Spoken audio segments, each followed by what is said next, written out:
ഭൂമിയിൽ നിന്ന് കണ്ടെത്തിയ ഏറ്റവും പഴയ ക്രിസ്റ്റലാണ് സിർക്കോൺ. ഇതിന് 4.4 ബില്യൺ വർഷത്തിൽ കൂടുതൽ പ്രായമുണ്ട്. സിർക്കോണിനെ പറ്റി കൂടുതൽ പഠിച്ചപ്പോൾ ഭൂമിയുടെ പ്രാചീന കാലത്തെക്കുറിച്ചുള്ള ധാരണകളെല്ലാം അത് മാറ്റിമറിച്ചു. ഭൂമിയുടെ ആദ്യ 600 ദശലക്ഷം വർഷത്തെ ചരിത്രത്തെക്കുറിച്ച് കുറച്ചേ നമുക്ക് അറിയൂ.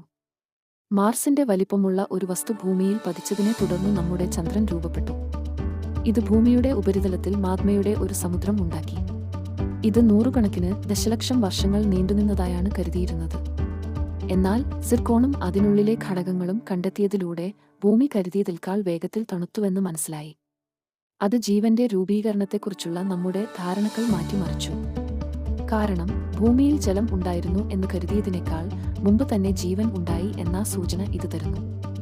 മാർസിൽ ഇതുപോലുള്ള പുരാതന ധാതുക്കളുടെ അടയാളങ്ങൾ കണ്ടെത്താൻ സാധിച്ചാൽ ഭൂമിയുടെ പ്രാചീന കാലത്ത് എങ്ങനെയായിരുന്നുവെന്ന് മനസ്സിലാക്കാൻ കഴിയും.